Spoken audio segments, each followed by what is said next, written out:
எல்லாருக்கும் வணக்கம். இன்றைக்கி நம்ம சுவையான மீன் குழம்பு தான் எப்படி செய்யலான்னு பார்க்கலாமா?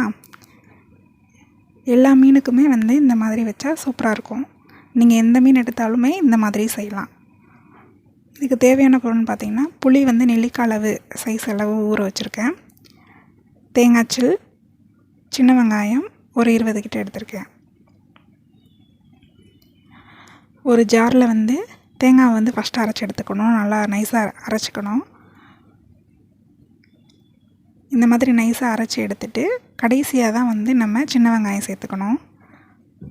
அப்போ தான் குழம்பு நல்லா டேஸ்ட்டாக இருக்கும். ரெண்டும் சேர்த்து ஒன்றா அரைச்சிட்டோம் அப்படின்னா தேங்காய் சரியாக அரைக்காது. அதுக்காக தான்.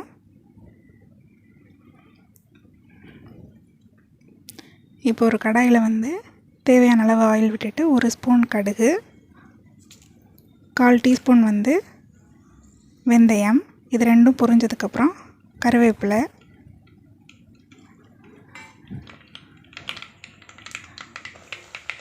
நாலு டேபிள் ஸ்பூன் குழம்புத்தூள்,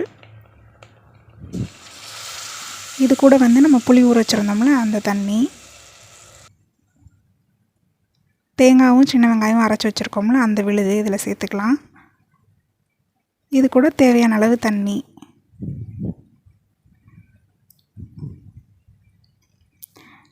இந்த மாதிரி எல்லாம் சேர்த்துட்டு நல்லா கலந்து வச்சுட்டு தேவையான அளவு உப்பு போட்டுக்கோங்க.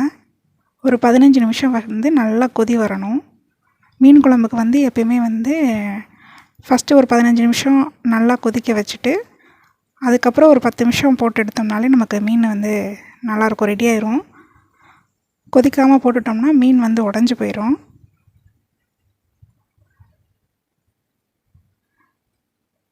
பதினஞ்சு நிமிஷம் கொதித்ததுக்கப்புறம் கொஞ்சம் மீடியம் ஃப்ளேமில் வச்சுட்டு ஒவ்வொரு மீனாக இந்த மாதிரி போட்டுட்டு ஒரு 15 நிமிஷத்துக்கு அப்புறம் எடுத்து பார்த்தோம்னா மீன் ரெடி ஆயிரும். நம்ம அதுக்கிடையில் நம்ம கரண்டிலாம் போட வேணாம், போட்டால் மீன் உடஞ்சிரும். அவ்வளோதான், சுவையான மீன் குழம்பு ரெடி ஆயிடுச்சு.